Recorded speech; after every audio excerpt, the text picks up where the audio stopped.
O Manifesto Libertário. Autor: Murray Rothbard. Introdução. Existem muitas variantes do libertarianismo vivas no mundo atual. Porém, o Rothbardianismo continua a ser seu centro de gravidade intelectual, sua musa e consciência primordial, seu cerne moral e estratégico, e o ponto focal de debate até mesmo quando seu nome não é mencionado. O motivo é que Murray Rothbard foi o criador do libertarianismo moderno, um sistema político-ideológico que propõe uma fuga decisiva das armadilhas da esquerda e da direita e seus planos centrais acerca de como o poder estatal deve ser usado. O libertarianismo é a alternativa radical que afirma que o poder estatal é impraticável e imoral. Senhor Libertário era como Murray Rothbard era chamado, e o maior inimigo vivo do Estado. Ele continua a sê-lo. Sim, ele teve muitos antecessores, pelos quais ele foi influenciado. Toda a tradição liberal clássica, os economistas austríacos, a tradição anti-guerra americana e a tradição dos direitos naturais. Porém, foi ele quem juntou todas estas peças num sistema unificado que parece implausível, a princípio, porém inevitável, uma vez definido e defendido por Rothbard. As peças individuais deste sistema são claras: autonomia individual, direitos de propriedade taxativos, mercados livres, anti-Estado em todos os aspectos concebíveis. Porém, suas implicações são impactantes. Após você ser exposto ao panorama completo, e por uma nova liberdade vem sendo o principal meio de exposição por mais de um quarto de século, é impossível esquecê-lo. Ele se torna a lente indispensável pela qual podemos ver os eventos no mundo real com a maior clareza possível. Este livro, mais que qualquer outro, explica por que a importância de Rothbard parece aumentar ano após ano. Sua influência cresceu enormemente desde sua morte, e por que o Rothbardianismo tem tantos inimigos na esquerda, na direita e no centro. A ciência de liberdade que ele trouxe claramente à tona é, pura e simplesmente, tão eletrizante na esperança que ela cria de um mundo livre quanto é implacável com o erro. Sua consistência lógica e moral, aliada à sua força evidente, representa uma ameaça a qualquer visão intelectual que procure utilizar o Estado para refazer o mundo de acordo com algum plano pré-programado. E com a mesma intensidade, ela impressiona o leitor com uma visão auspiciosa do que pode ser realizado. Rothbard começou a escrever este livro logo após receber uma ligação de Tom Mandel, um editor da Macmillan que havia visto um editorial de Rothbard no New York Times, publicado na primavera de 1971. Foi a única comissão recebida por Rothbard em toda a sua vida de uma editora comercial. Ao se examinar o manuscrito original, tão consistente em sua tipografia e praticamente finalizado após o seu primeiro rascunho, parece visível que escrevê-lo foi para ele uma alegria quase natural. Ele é consistente, implacável e enérgico. O contexto histórico ilustra um ponto que frequentemente é ignorado. O libertarianismo moderno não nasceu em reação ao socialismo ou ao esquerdismo, embora ele seguramente seja anti-esquerdista, da maneira com que o termo é comumente definido, e antissocialista. Para ser mais exato, o libertarianismo, no contexto histórico americano, surgiu como uma resposta ao estatismo do conservadorismo e sua celebração seletiva de um planejamento central de estilo conservador. Os conservadores americanos podem não adorar o estado de bem-estar social ou as regulamentações econômicas excessivas, porém apreciam o exercício do poder em nome do nacionalismo, do belicismo, de políticas pró-família e da invasão da privacidade e da liberdade pessoal. No período pós-LBJ da história americana, os presidentes republicanos, mais que os democratas, foram responsáveis pelas maiores expansões dos poderes executivo e judiciário, e foi para defender uma liberdade pura contra as concessões e corrupções do conservadorismo, iniciando-se com o período de Nixon, porém continuando ao longo das presidências de Reagan e Bush, que inspiraram o nascimento da economia política rothbardiana. Também é notável como Rothbard opta por não usar meias palavras em seu argumento. Outros intelectuais que tivessem recebido um convite semelhante poderiam ter sucumbido à sensação de diluir seus argumentos, para torná-los mais palatáveis. Por que, por exemplo, defender a ausência do Estado ou o anarquismo, quando defender um governo limitado poderia trazer mais pessoas para o movimento? Por que condenar o imperialismo americano, quando fazê-lo apenas acabaria limitando a atração do livro a conservadores antissoviéticos que, não fosse por esse motivo, poderiam apreciar suas inclinações ao livre mercado. Por que se aprofundar tanto na privatização dos tribunais, estradas e dos sistemas hídricos e correr o risco de, ao fazê-lo, se indispor com tantas pessoas? Por que entrar no terreno pantanoso da regulamentação do consumo e da moralidade pessoal e fazê-lo com uma consistência tão desconcertante, quando seguramente um público maior teria sido atraído caso isto não fosse feito? E por que entrar em detalhes como questões monetárias, bancos centrais e tópicos semelhantes, quando um argumento mais diluído pela livre iniciativa teria agradado muito mais conservadores na Câmara do Comércio? Porém, enfeitar e ceder para agradar sua época ou ganhar mais público simplesmente não era uma de suas características. Ele sabia que tinha uma oportunidade única na vida de apresentar o pacote completo do libertarianismo, em toda a sua glória, e não estava disposto a abrir mão disto. E é por isso que lemos aqui não apenas um argumento para a diminuição do governo, mas para a sua eliminação pura e simples. Não apenas um argumento para a atribuição de direitos de propriedade, mas para a submissão ao mercado, até mesmo em questões relativas a aplicações de contratos, e não apenas um argumento a favor do corte do bem-estar social, mas para o completo banimento de todo o sistema de bem-estar social. Enquanto outras tentativas de se defender o libertarianismo, tanto antes como depois deste livro, costumam pedir por medidas transicionais ou parciais, ou estão dispostas a ceder o máximo possível aos estatistas, não é isto que Murray nos oferece. Não ele, para quem sistemas como vales escolares ou a privatização de programas governamentais não deveriam sequer existir. Em seu lugar, ele apresenta e dá sequência à visão inteiramente completa e totalmente envigorante do que deve ser a liberdade. É por isso que tantas outras tentativas semelhantes de se escrever um manifesto libertário não resistiram ao teste do tempo, enquanto este livro continua a ser tão procurado. Da mesma maneira, muitos livros foram escritos sobre o libertarianismo durante estes anos, que cobriram apenas a filosofia, a política, a economia ou a história. Aqueles que reuniram todos estes temas geralmente eram coletâneas de diversos autores. Apenas Rothbard tinha o domínio em todos os campos, o que lhe permitiu escrever um manifesto integral, um que jamais foi superado. E ainda assim, sua abordagem é tipicamente modesta. Ele constantemente se refere a outros escritores intelectuais do passado de sua própria geração.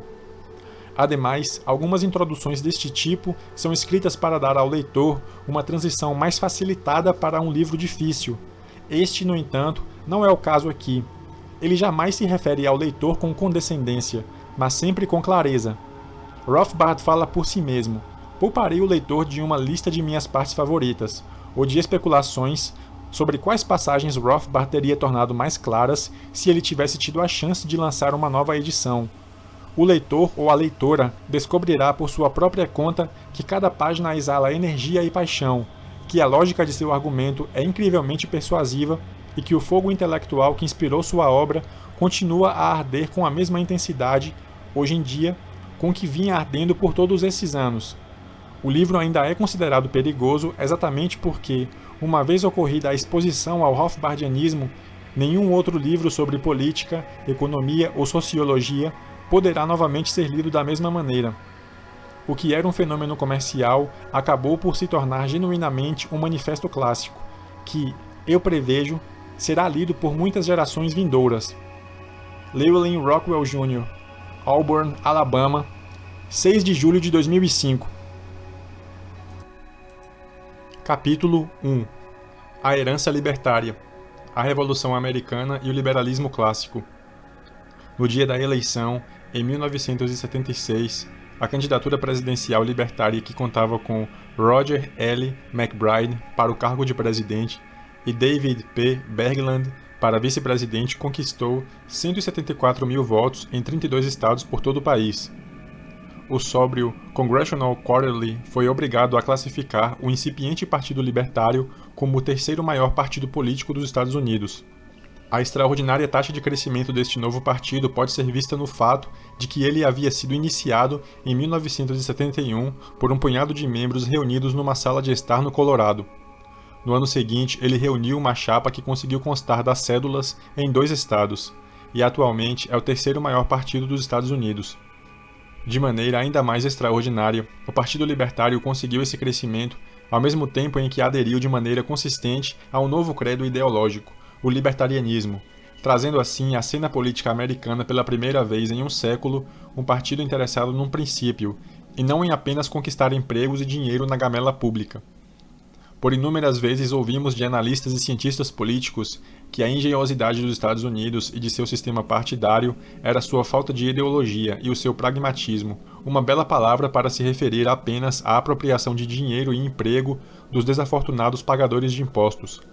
Como então explicar o fantástico crescimento de um novo partido que está franca e avidamente dedicado a uma ideologia? Uma explicação é a de que os americanos nem sempre foram pragmáticos e não ideológicos. Pelo contrário, os historiadores agora têm percebido que a própria Revolução Americana não apenas foi ideológica, como foi o resultado da devoção ao credo e às instituições do libertarianismo. Os revolucionários americanos estavam embebidos no credo do libertarianismo, uma ideologia que os levou a resistir com suas vidas, suas fortunas e com sua honra sagrada às invasões de seus direitos e liberdades cometidas pelo governo imperial britânico. Por muito tempo, os historiadores discutiram as causas exatas da Revolução Americana. Teriam sido elas constitucionais, econômicas, políticas ou ideológicas? Agora percebemos que, sendo libertários, os revolucionários não viam conflito entre os direitos morais e políticos de um lado e a liberdade econômica do outro. Pelo contrário, eles enxergavam a liberdade civil e moral, a independência política e a liberdade de comercializar e produzir como parte de um sistema imaculado, o que Adam Smith viria a chamar, no mesmo ano em que a Declaração de Independência foi escrita, de o óbvio e simples sistema da liberdade natural. O credo libertário surgiu a partir dos movimentos liberais clássicos dos séculos 17 e 18 no mundo ocidental, mais especificamente da Revolução Inglesa do século 17. Este movimento libertário radical, embora tenha obtido um sucesso apenas parcial em sua terra natal, a Grã-Bretanha, ainda assim foi capaz de pronunciar a Revolução Industrial, libertando deste modo a indústria e a produção das restrições sufocantes do controle do Estado e das corporações urbanas que contavam com o apoio do governo. Pois o movimento liberal clássico foi, ao longo de todo o mundo ocidental, uma poderosa revolução libertária contra o que podemos chamar de a velha ordem, o Ancien Régime, que havia dominado por séculos seus súditos. Este regime, no início do período moderno, que data do início do século XVI, havia imposto um Estado central absolutista e um rei que governava através do direito divino no topo de uma teia antiga e restritiva de monopólios feudais no campo e controles e restrições corporativas nas cidades. O resultado foi uma Europa que ficou estagnada sob uma teia incapacitante de controles, impostos e privilégios monopolísticos de produção e venda concedida pelos governos centrais e locais aos seus produtores favoritos. Esta aliança do novo Estado centralizador, burocrático e belicoso com comerciantes privilegiados, uma aliança que veio a ser chamada de mercantilismo pelos historiadores posteriores, e com uma classe de senhores de terra feudais dominantes, formava a velha ordem, contra a qual se insurgiu e revoltou o novo movimento de liberais e radicais nos séculos 17 e 18. O objetivo dos liberais clássicos era o de promover a liberdade individual em todos os seus aspectos interrelacionados. Na economia, os impostos deveriam ser reduzidos drasticamente, os controles e regulamentações eliminados, e os mercados, a empresa e a energia humana deveriam ser livres para criar e produzir em trocas que beneficiariam a todos e a massa de consumidores. Empreendedores deveriam finalmente ser livres para competir, desenvolver, criar. Os grilhões do controle deveriam ser abolidos, tanto da terra quanto do trabalho e do capital. A liberdade pessoal e a liberdade civil deveriam ser garantias contra as pilhagens e a tirania do rei e de seus asseclas. A religião, fonte de guerras sangrentas por séculos a fio, enquanto seitas batalharam pelo controle do Estado, deveria ser libertada de qualquer imposição ou interferência estatal, de modo que todas as religiões, ou não religiões, pudessem coexistir em paz. A paz também era o credo da política externa dos novos liberais clássicos. O antiquíssimo regime de engrandecimento estatal e imperial, visando poder e pilhagem, deveria ser substituído por uma política externa de paz e comércio livre com todas as nações. E como a guerra era vista como algo engendrado por exércitos e marinhas permanentes, por potências militares que estavam permanentemente procurando a expansão, estas instituições militares deveriam ser substituídas por milícias voluntárias locais, por cidadãos civis que apenas desejariam lutar em defesa de seus próprios lares e vizinhanças.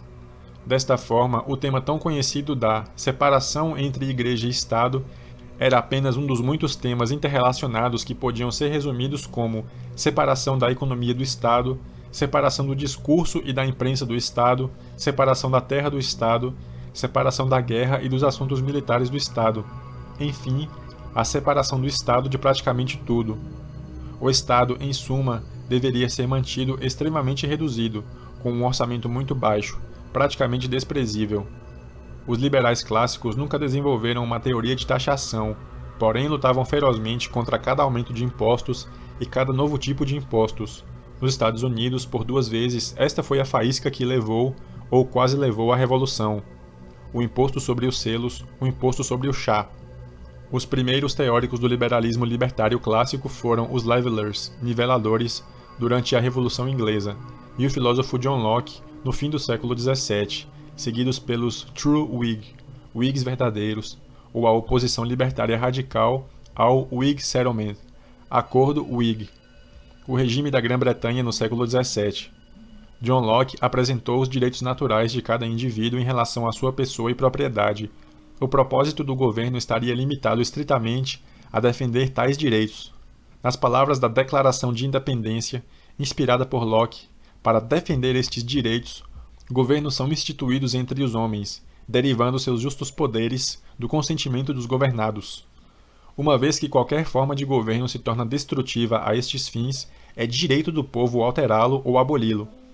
Embora Locke fosse lido extensivamente nas colônias americanas, mal se calculava que sua filosofia abstrata pudesse instigar os homens à revolução.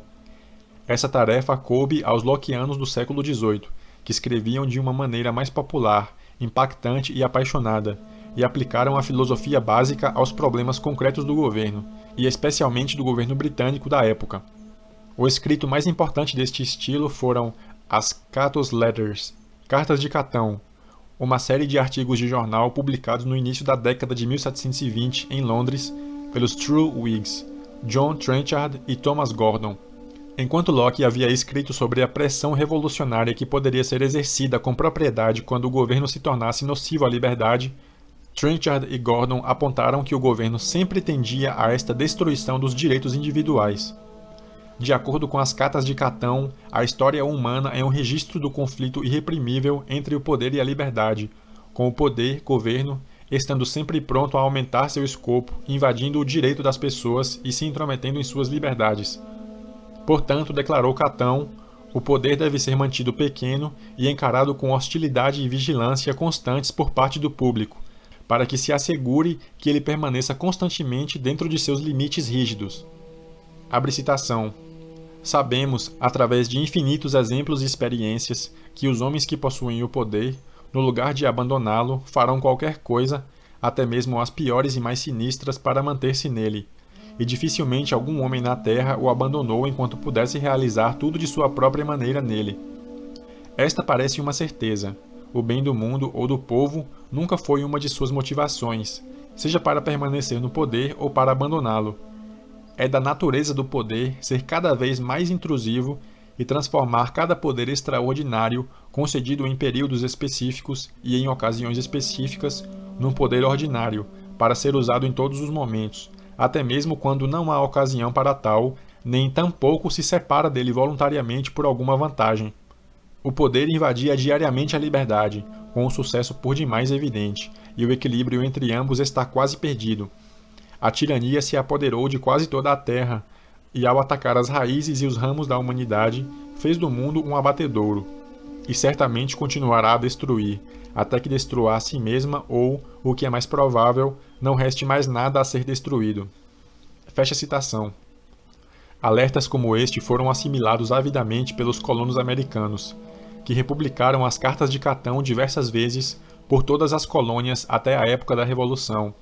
Esta atitude tão arraigada levou ao que o historiador Bernard Bailyn chamou apropriadamente de libertarianismo radical transformador da Revolução Americana.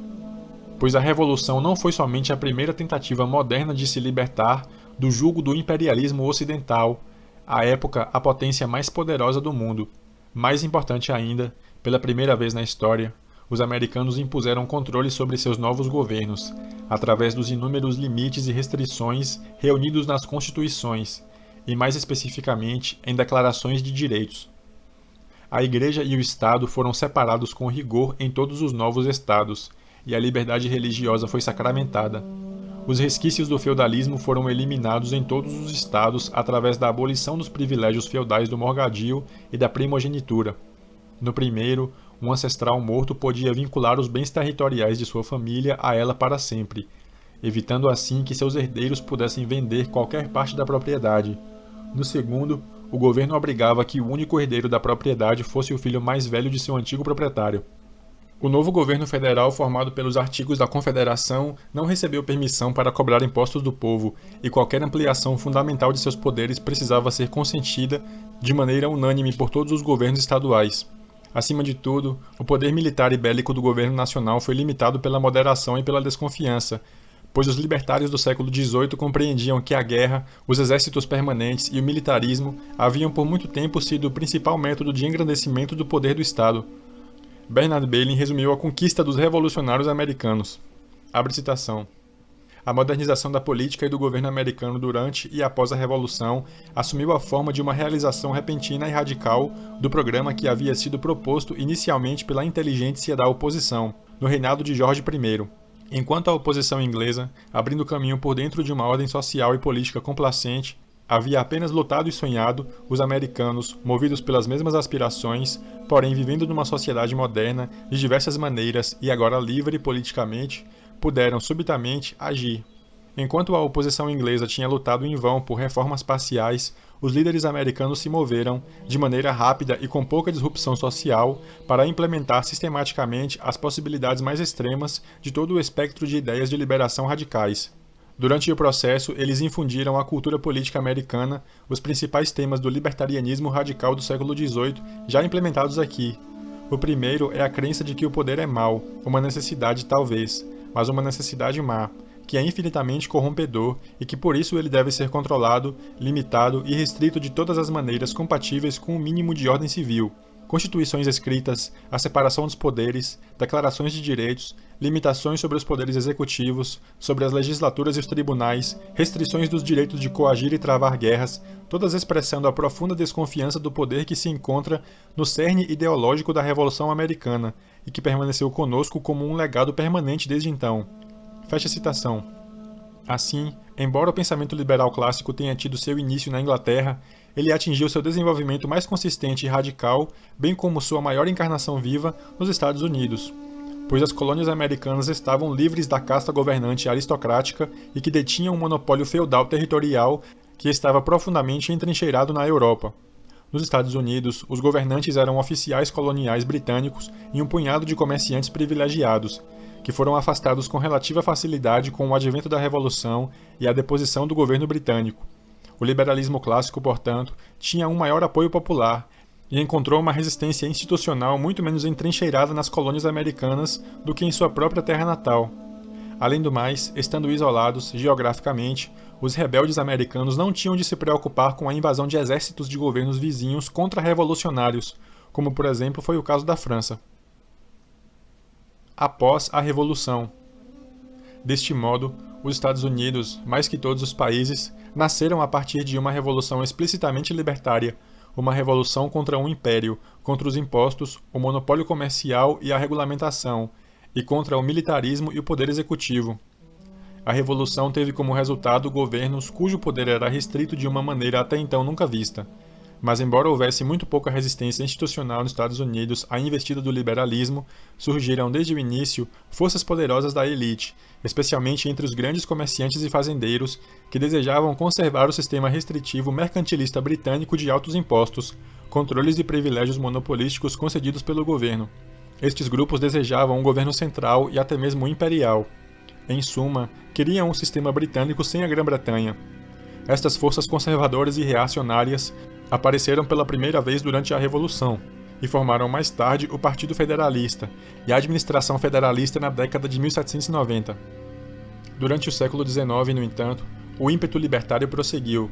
os movimentos jeffersoniano e jacksoniano, os partidos democrata-republicano e, posteriormente, democrata, lutavam abertamente pela virtual eliminação do governo da vida americana, um governo que não tivesse um exército e uma marinha permanentes, um governo sem dívidas, sem impostos federais sobre consumo e vendas e virtualmente sem tarifas de importação, ou seja, com níveis irrisórios de gastos e taxação, um governo que não se envolva em obras públicas ou melhorias internas, um governo que não controle ou regulamente, um governo que deixe a moeda e o sistema bancário livres, sólidos e sem inflação.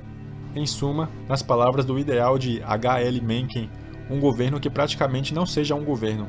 O ímpeto jeffersoniano rumo à ausência virtual de governo foi a pique, após Jefferson assumir o poder, inicialmente com as concessões aos federalistas, provavelmente resultado de um acordo para obter votos federalistas e acabar com um impasse no colégio eleitoral, e posteriormente com a compra inconstitucional do território da Louisiana. Mas, mais especificamente, ele sossobrou com um ímpeto imperialista pela guerra contra a Grã-Bretanha no segundo mandato de Jefferson, um ímpeto que levou à guerra e a um sistema unipartidário que estabeleceu praticamente todo o programa estatista federalista. Altos gastos militares, um banco central, uma tarifa protecionista, impostos federais diretos e obras públicas. Horrorizado com os resultados, Jefferson se recolheu em Monticello, onde meditou melancolicamente e inspirou os jovens políticos que o visitaram, Martin Van Buren e Thomas Hart Benton, a fundar um novo partido, o Partido Democrata, a recuperar os Estados Unidos das mãos do novo federalismo e a recapturar o espírito do antigo programa jeffersoniano. Quando os dois jovens líderes juntaram-se a Andrew Jackson como seu salvador, nasceu o novo Partido Democrata. Os libertários jacksonianos tinham um plano. Seriam 8 anos com Andrew Jackson como presidente, seguidos por 8 anos com Van Buren, e 8 anos com Benton. Após 24 anos de uma triunfante democracia jacksoniana, o ideal mencaniano de uma virtual ausência de governo teria sido atingido. Não era de maneira alguma um sonho impossível, já que estava claro que o Partido Democrata havia se tornado rapidamente o partido majoritário no país. A maior parte das pessoas apoiava a causa libertária. Jackson governou por seus 8 anos, que destruíram o Banco Central e eliminaram a dívida pública, e Van Buren por 4, durante os quais ele separou o governo central do sistema bancário. Porém, a eleição de 1840 foi uma anomalia, na medida em que Van Buren foi derrotado por uma campanha demagógica sem precedentes, projetada pelo primeiro grande líder de campanha moderno, Thurlow Weed, pioneiro em todas as táticas de campanha com as quais estamos habituados hoje em dia, slogans pegajosos, buttons, paradas, etc. As táticas de Weed colocaram na presença um Whig atroz e desconhecido, o general William Henry Harrison, porém isto foi claramente um acaso. Em 1844, os democratas estavam preparados para contra-atacar com as mesmas táticas de campanha, e estavam claramente destinados a reconquistar a presidência naquele ano. Van Buren, claro, retomaria a marcha triunfal jacksoniana. Ocorreu então, no entanto, um evento fatídico. O Partido Democrata se dividiu a respeito da questão decisiva da escravidão, ou, mais especificamente, a respeito da expansão da escravidão nos novos territórios. A nova indicação de Van Buren, que parecia fácil, cedeu diante da racha entre os membros do Partido Democrata a respeito da admissão à União da República do Texas, um estado escravocrata. Van Buren se opunha a ela, enquanto Jackson a apoiava, e esta fragmentação simbolizou uma divisão sectária mais ampla dentro do próprio partido. A escravidão, aquela grave falha antilibertária no libertarianismo do programa democrata, veio à tona para arruinar completamente o partido e seu libertarianismo. A guerra civil, além de ter sido responsável por uma devastação e um derramamento de sangue sem precedentes, foi utilizada pelo regime triunfal republicano, quase unipartidário, para impor seu programa estatizante, anteriormente o Whig. Poder governamental nacional, tarifas protecionistas, subsídios a grandes empresas, papel moeda inflacionário, retomada do controle do sistema bancário pelo governo federal, um programa de melhorias internas em grande escala, altos impostos sobre o comércio e vendas, e durante a guerra, o alistamento militar compulsório e o imposto de renda. Além disso, os estados acabaram por perder seu direito anterior à secessão, e outros poderes estatais, que foram substituídos por poderes governamentais federais. O Partido Democrata retomou seu programa libertário após a guerra, porém ele agora se via diante de um caminho muito mais longo e mais difícil para chegar à liberdade do que antes. Vimos agora como os Estados Unidos vieram a ter a tradição libertária mais profunda, Uma tradição que ainda permanece em muito de nossa retórica política e ainda está refletida numa atitude hostil e individualista para com o governo por parte da maioria do povo americano. Há mais solo fértil neste país do que em qualquer outro para um ressurgimento do libertarianismo. Resistência à liberdade. Agora podemos ver que o crescimento rápido do movimento libertário e do Partido Libertário na década de 1970 está firmemente enraizado no que Bernard Bailyn chamou de este poderoso legado permanente da Revolução Americana. Mas se este legado é tão vital à tradição americana, o que deu errado? Por que há agora a necessidade do surgimento de um novo movimento libertário para reivindicar o sonho americano? Para começar a responder a esta pergunta, precisamos primeiro nos lembrar de que o liberalismo clássico constituía uma ameaça profunda aos interesses políticos, às classes dominantes que se beneficiavam da velha ordem. Os reis, os nobres e aristocratas proprietários de terras, os comerciantes privilegiados, as máquinas militares e as burocracias estatais. Apesar de 3 grandes revoluções violentas provocadas pelos liberais, a inglesa no século XVII, a americana e a francesa no XVIII, as vitórias na Europa foram apenas parciais. A resistência foi dura e conseguiu manter com sucesso monopólios territoriais, instituições religiosas e políticas militares belicosas no exterior, e por um tempo mantiveram o sufrágio restrito à elite abastada. Os liberais tiveram de se concentrar em ampliar o sufrágio, pois ficou claro para ambos os lados que os interesses econômicos e políticos objetivos das massas populares se encontravam na liberdade individual. É interessante observar que, no início do século XIX, as forças do laissez-faire ficaram conhecidas como liberais e radicais, por aqueles mais puros e consistentes entre eles, e a oposição que visava manter ou retornar à velha ordem ficou amplamente conhecida como conservadores. De fato, o conservadorismo começou, no início do século XIX, como uma tentativa consciente de se desfazer e destruir a odiosa obra do novo espírito liberal clássico, das revoluções americana, francesa e industrial, liderados por 2 pensadores franceses reacionários, de Bonald e de Maistre. O conservadorismo ansiava por substituir os direitos iguais e a igualdade perante a lei pelo domínio estruturado e hierárquico das elites privilegiadas, a liberdade individual e o governo mínimo pelo domínio absoluto e pelo grande governo, a liberdade religiosa pelo domínio teocrático de uma igreja estatal, a paz e o livre comércio pelo militarismo, restrições mercantilistas e a guerra para o proveito da nação-estado, e a indústria e a manufatura pela antiga ordem feudal e agrária, e queriam substituir o novo mundo do consumo massificado e do aumento nos padrões de vida para todos pela velha ordem da subsistência básica para as massas e o consumo de artigos de luxo para a elite dominante. Na metade, e certamente ao fim do século XIX, os conservadores começaram a se dar conta de que sua causa estaria inevitavelmente fadada ao fracasso se insistissem em se apegar ao chamado pela supressão total da Revolução Industrial e do enorme aumento na qualidade de vida das massas que havia sido provocado por ela, e se também continuassem insistindo em se opor à ampliação do direito ao voto, colocando-se assim de maneira assintosa em franca oposição aos interesses daquele público. Assim, a direita, um rótulo criado a partir de um acidente geográfico, os porta-vozes da velha ordem sentavam-se à direita na sala em que se reunia a Assembleia Nacional durante a Revolução Francesa, decidiram mudar o tom de seu discurso e atualizar seu credo estatista, abrindo mão da oposição total ao industrialismo e ao sufrágio democrático. Os novos conservadores substituíram o desprezo e o ódio aberto pelas massas populares, pela duplicidade e pela demagogia. Cortejaram as massas com a seguinte frase: "Nós também somos a favor do industrialismo e de um padrão de vida mais alto, mas para conseguir estas metas, precisamos regulamentar a indústria para o bem público. Precisamos implementar uma cooperação organizada no lugar do vale-tudo do mercado livre e competitivo. E, acima de tudo, precisamos trocar os princípios liberais da paz e do livre comércio, destruidores de nações, por medidas que tragam glória à nação, como a guerra, o protecionismo, o império e as proezas militares." Para todas essas mudanças, é claro, era necessário um grande governo no lugar de um governo mínimo.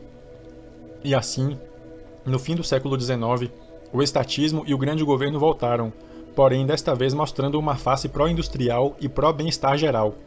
A velha ordem retornou, mas desta vez, aqueles que dela se beneficiavam haviam sido levemente alterados. Não eram mais a nobreza, os senhores de terra feudais, o exército, a burocracia e os comerciantes privilegiados, mas sim o exército, a burocracia e os senhores feudais enfraquecidos, e especialmente os industriais privilegiados. Liderados por Bismarck na Prússia, a nova direita forjou um coletivismo de direita baseado na guerra, no militarismo, no protecionismo e na cartelização compulsória dos negócios e da indústria, uma rede gigantesca de controles, regulamentações, subsídios e privilégios que forjou uma grande parceria entre o grande governo com alguns elementos privilegiados dos grandes empresários e da indústria. Algo tinha de ser feito também a respeito do novo fenômeno que era o número colossal de trabalhadores assalariados industriais, o proletariado. Durante os séculos XVIII e XIX e até o fim do século XIX, a massa de trabalhadores apoiava o laissez-faire e o mercado livre e competitivo, por julgá-lo melhor para seus salários e suas condições de trabalho, como trabalhadores, e por oferecer uma gama mais ampla e barata de bens de consumo como consumidores. Até mesmo os primeiros sindicatos, como por exemplo na Grã-Bretanha, eram defensores ferrenhos do laissez-faire. Os novos conservadores, liderados por Bismarck na Alemanha e Disraeli na Grã-Bretanha, enfraqueceram a disposição libertária dos trabalhadores, derramando lágrimas de crocodilo sobre as condições da força de trabalho industrial, e cartelizando e regulamentando a indústria, impedindo assim, de maneira não acidental, uma competição eficiente.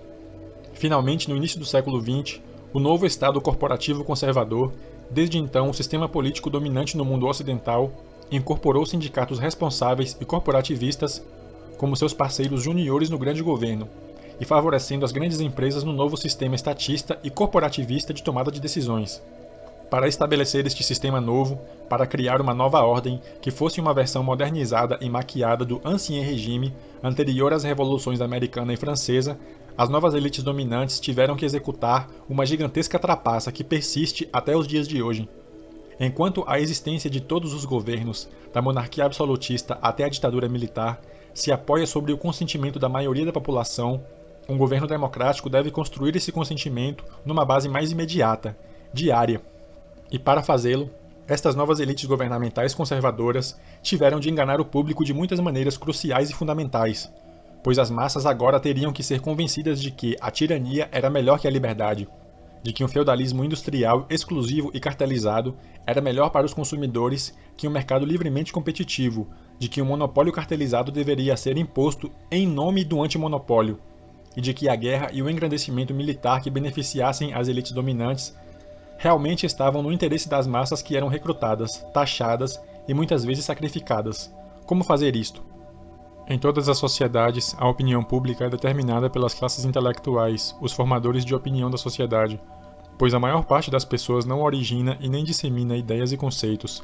Pelo contrário, elas tendem a adotar aquelas ideias promulgadas pelas classes intelectuais profissionais, aqueles que comercializam profissionalmente suas ideias.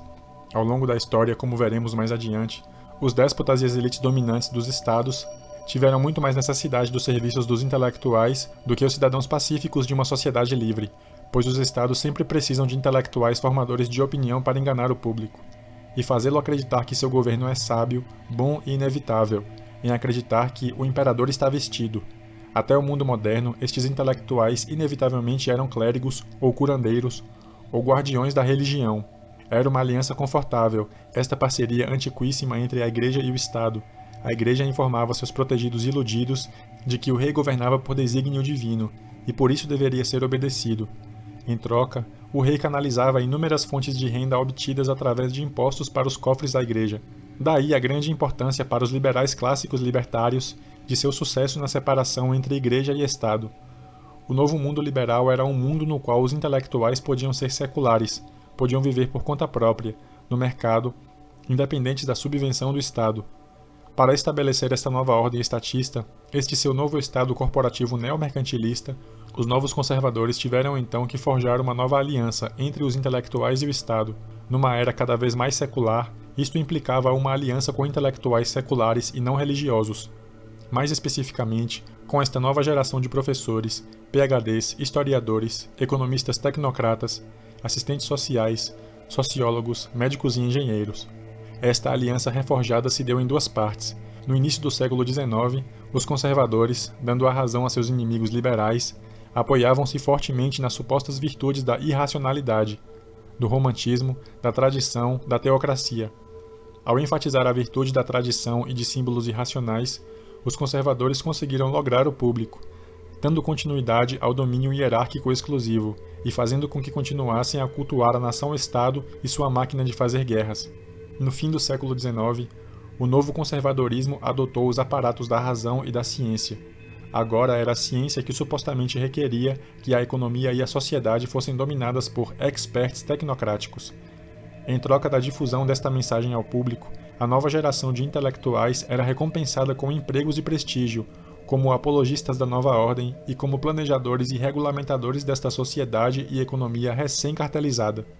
Para assegurar a dominância do novo estatismo sobre a opinião pública, e que o consentimento do público poderia ser manipulado, os governos do mundo ocidental no fim do século XIX e início do século XX passaram a assumir o controle da educação, da mente dos homens, sobre as universidades e a educação em geral, através das leis de obrigatoriedade de frequência escolar e de uma rede de escolas públicas.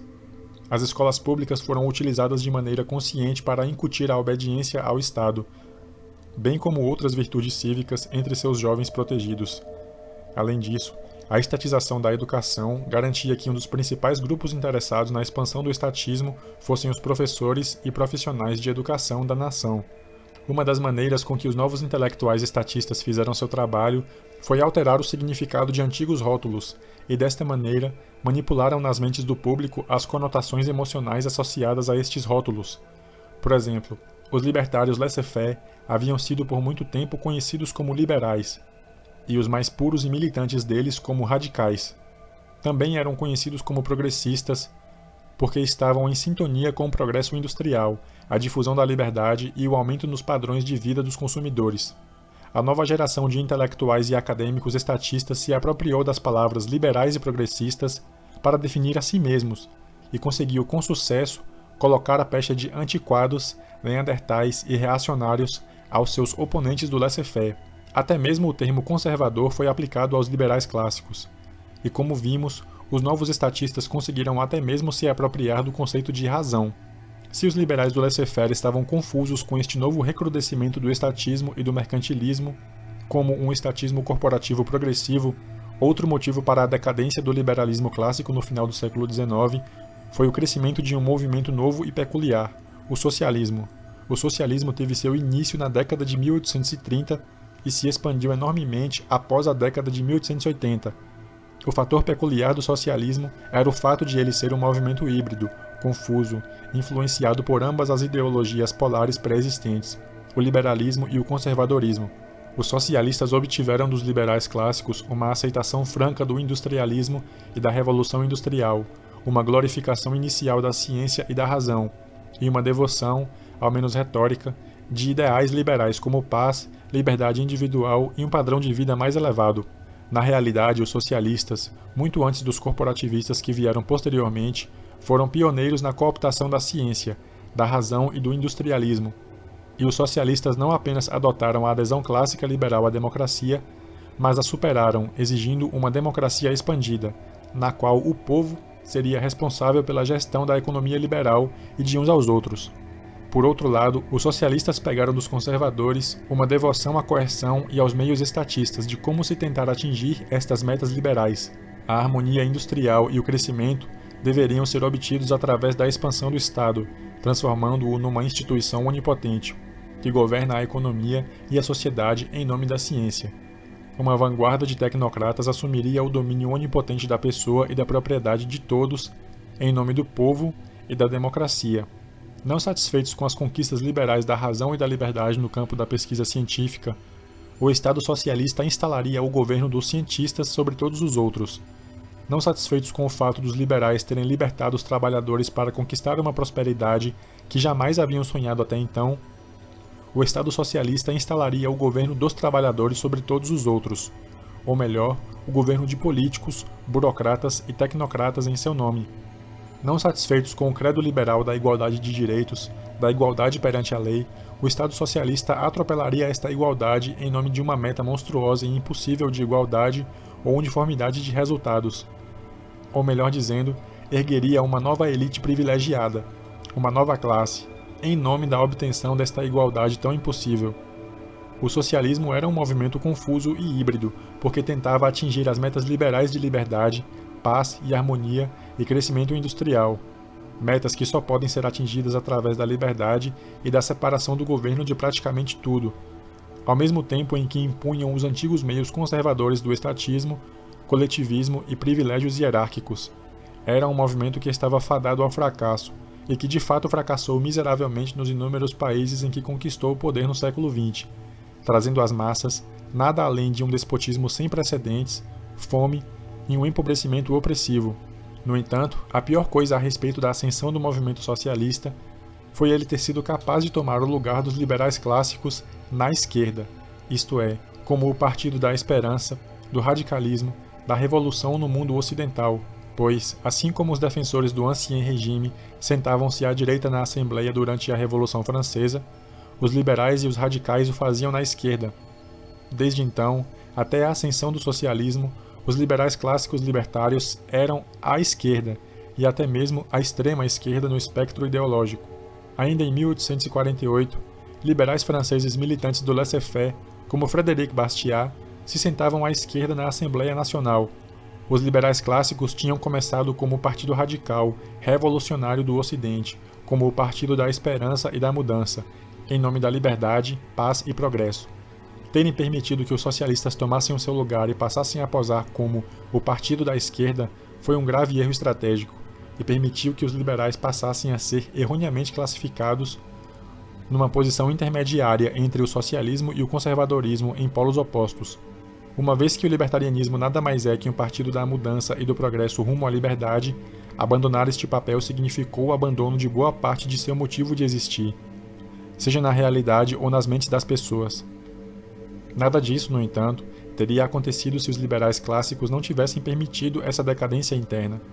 Eles poderiam ter apontado, como alguns deles de fato fizeram, que o socialismo era um movimento confuso, autocontraditório e semi-conservador, uma mistura entre feudalismo e monarquia absolutista com uma face moderna, e que eles próprios ainda eram os únicos verdadeiros radicais, indivíduos destemidos que insistiam em nada menos que a vitória total do ideal libertário.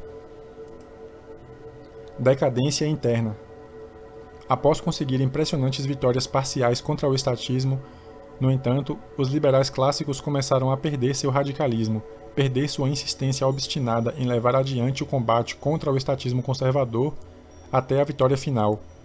Em vez de usarem estas vitórias parciais como um trampolim para uma pressão cada vez maior, os liberais clássicos começaram a perder seu fervor por mudanças e pela pureza dos princípios. Começaram a se contentar em tentar salvaguardar as vitórias já conquistadas, e assim, transformaram-se de um movimento radical num movimento conservador. Conservador no sentido de contentar-se em preservar o status quo. Em suma, os liberais deixaram um caminho aberto para que o socialismo se tornasse o partido da esperança e do radicalismo, e até mesmo que os corporativistas posteriores posassem como liberais e progressistas contra os liberais clássicos libertários conservadores e da extrema-direita, já que estes se deixaram ser confinados a uma posição de esperar por nada mais que a estase, que é a ausência de mudanças. Essa estratégia é tola e insustentável no mundo em mudanças. Mas a degeneração do liberalismo não foi apenas uma degeneração de postura e estratégia, mas também de princípios, pois os liberais ficaram contentes em deixar o poder de travar guerras nas mãos do Estado, em deixar o poder da educação nas mãos do Estado, em deixar o poder sobre o dinheiro e os bancos e sobre as estradas nas mãos do Estado. Em suma, em conceder ao Estado o domínio sobre todas as alavancas de poder cruciais à sociedade. Em contraste com a hostilidade total dos liberais do século XVIII ao poder executivo e à burocracia, os liberais do século XIX toleraram e até mesmo receberam de bom grado o fortalecimento do poder executivo e de uma burocracia oligárquica e entrincheirada de funcionários públicos. Além do mais, princípios e estratégias se fundiram na decadência da devoção liberal do século XVIII e início do século XIX ao abolicionismo, sob o ponto de vista de que, seja a instituição a escravidão ou qualquer outro aspecto do estatismo, ela deve ser abolida o mais rapidamente possível, já que a abolição imediata do estatismo, embora improvável na prática, deve ser desejada como a única posição moral possível, pois preferir uma redução gradual à abolição imediata de uma instituição má e coercitiva equivale a ratificar e sancionar esse mal, e, portanto, viola os princípios libertários, como explicou o grande abolicionista e libertário William Lloyd Garrison. por mais energeticamente que insistamos na abolição imediata, ela será, vejam só, por fim, uma abolição gradual. Nunca dissemos que a escravidão seria derrubada com um único golpe, que ela deveria ser, sempre o afirmaremos. Ocorreram duas mudanças criticamente importantes na filosofia e ideologia do liberalismo clássico que exemplificaram e contribuíram para a sua decadência enquanto uma força radical, vital e progressiva no mundo ocidental. A primeira e mais importante ocorreu na primeira metade do século XIX, e foi o abandono da filosofia dos direitos naturais e sua substituição pelo utilitarismo tecnocrático. Em vez de uma liberdade fundada na moralidade imperativa do direito de cada indivíduo à sua pessoa e propriedade, ou seja, em vez da liberdade ser procurada primordialmente com base nos princípios do direito e da justiça, o utilitarismo preferia a liberdade como sendo, geralmente, a melhor maneira de se conquistar um bem-estar geral ou bem comum, definidos de maneira vaga. Esta mudança dos direitos naturais para o utilitarismo gerou duas graves consequências. Primeiro, a pureza da meta, a consistência do princípio, foi inevitavelmente despedaçada, pois enquanto o libertário da corrente dos direitos morais que procura a moralidade e a justiça se apega de maneira militante ao princípio puro, o utilitarista apenas dá valor à liberdade como um expediente ad hoc, e como a conveniência pode e de fato muda ao sabor do vento, torna-se fácil para o utilitarista, em seu frio cálculo de custo e benefício, apoiar o estatismo de caso em caso ad hoc e assim trair o princípio. De fato, foi exatamente isso o que ocorreu com os utilitaristas bentamistas na Inglaterra. Começando com o laissez-faire e um libertarianismo ad hoc, eles se viram descendo gradualmente, com cada vez maior facilidade e intensidade para o estatismo. Um exemplo foi a pressão por um poder executivo e um funcionalismo público eficiente, e portanto fortalecido, uma eficiência que acabou ter precedência, e por fim, substituir qualquer conceito de justiça ou direito. Segundo, e igualmente importante, é realmente raro encontrar um utilitarista que também seja radical, que anseie pela abolição imediata do mal e da coerção. Os utilitaristas, com sua devoção à conveniência, quase que inevitavelmente se opõem a qualquer tipo de mudança incômoda ou radical. Não existiram revolucionários utilitaristas. Logo, os utilitaristas nunca são abolicionistas imediatistas. O abolicionista o é porque ele deseja eliminar o mal e a injustiça o mais rapidamente possível. Ao escolher esta meta, não há espaço para uma avaliação fria, ad hoc, de custo e benefício. Assim, os liberais clássicos utilitaristas abandonaram o radicalismo e se tornaram meros reformistas gradualistas. Ao se tornarem reformistas, no entanto, eles também se colocaram, inevitavelmente, na posição de conselheiros e experts em eficiência para o Estado. Em outras palavras, eles acabaram inevitavelmente por abandonar o princípio libertário.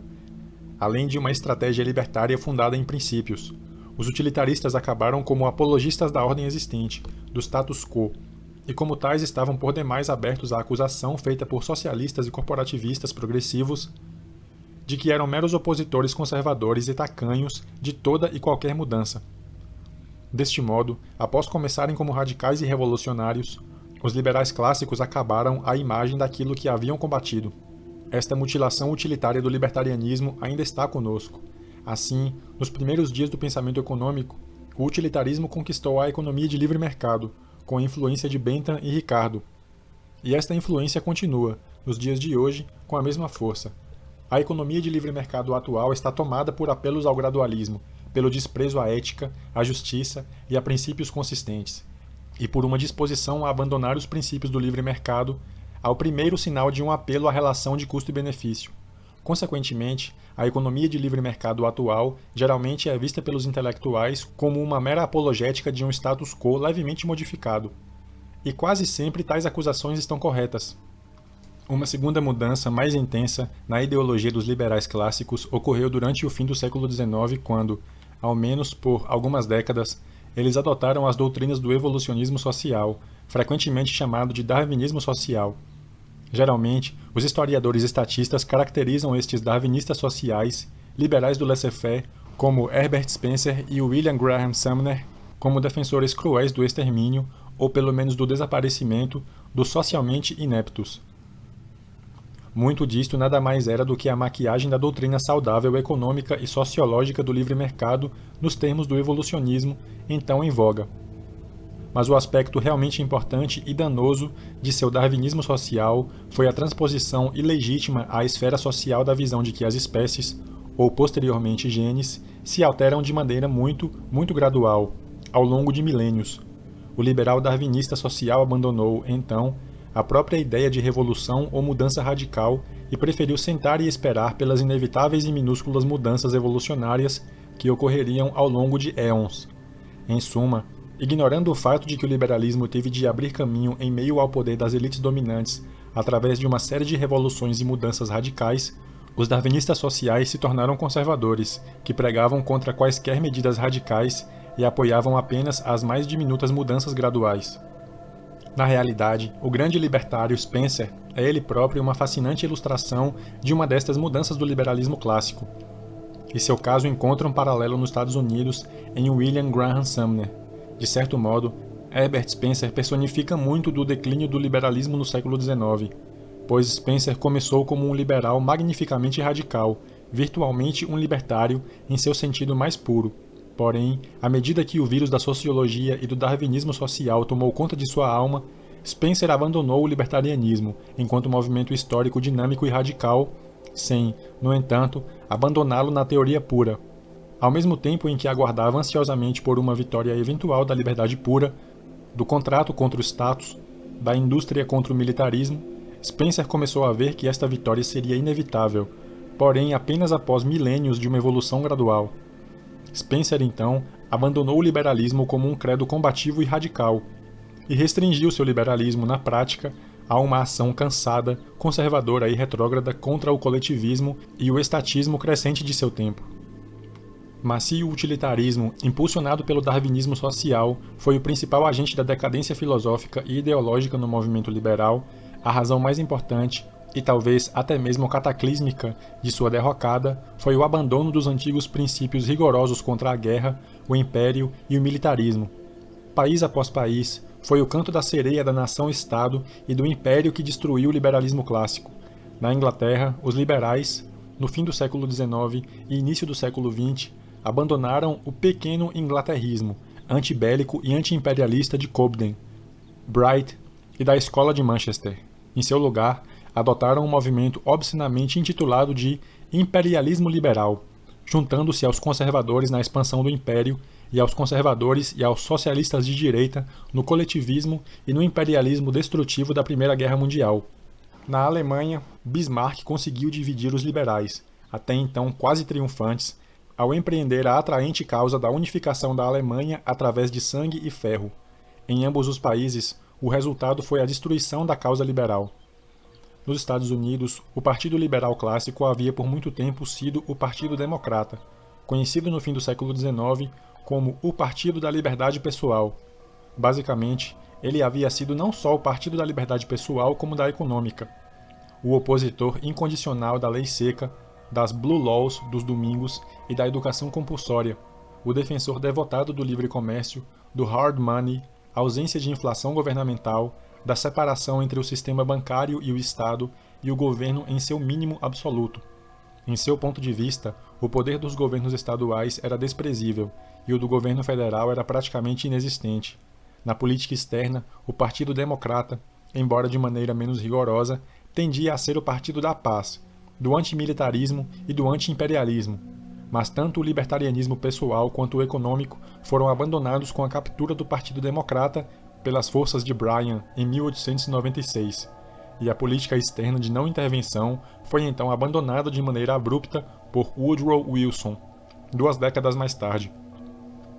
Foi uma intervenção e uma guerra que serviram como o prenúncio de um século de morte e devastação, de guerras de novos despotismos e também um século em todos os países belicosos do novo estatismo corporativista, de um estado de bem-estar social e belicoso comandado por uma aliança entre o grande governo, grandes empresários, sindicatos e intelectuais que mencionamos acima.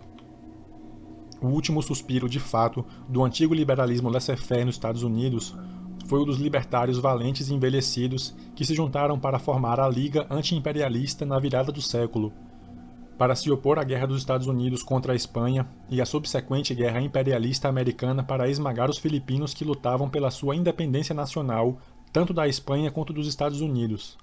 Aos olhos modernos, A ideia de um anti-imperialista que não seja marxista pode parecer estranha, mas a oposição ao imperialismo teve seu início com liberais do laissez-faire, como Cobden e Bright na Inglaterra e Eugen Richter na Prússia.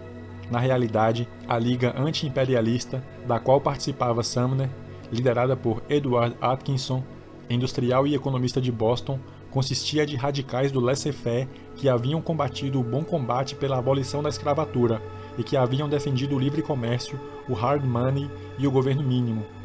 Para eles, sua batalha final contra o novo imperialismo americano era apenas uma parte integrante de sua batalha vitalícia contra a coerção, o estatismo e a injustiça, contra o grande governo em todas as áreas da vida, tanto dentro quanto fora do país.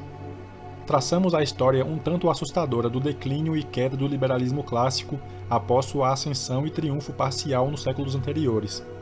Qual, então, é o motivo desse ressurgimento, do florescimento, do pensamento e da atividade libertária nos últimos anos, especificamente nos Estados Unidos? Como puderam estas formidáveis forças e coalizões a favor do estatismo ceder até mesmo tão pouco para um movimento libertário ressuscitado? Não deveria esta retomada da marcha do estatismo ocorrida no fim do século XIX e no século XX ser motivo para pesar, em vez de anunciar o despertar de um libertarianismo aparentemente moribundo? Por que o libertarianismo não continuou morto e enterrado? Vimos por que o libertarianismo surgiria naturalmente primeiro e em sua forma mais complexa nos Estados Unidos, uma terra imersa na tradição libertária. Não examinamos ainda, no entanto, a questão: por que qualquer renascimento do libertarianismo nestes últimos anos? Que condições contemporâneas levaram a este acontecimento surpreendente? Devemos adiar as respostas a esta questão até o fim do livro, para que antes possamos examinar o que é o credo libertário e como este credo pode ser aplicado para solucionar as principais áreas problemáticas de nossa sociedade.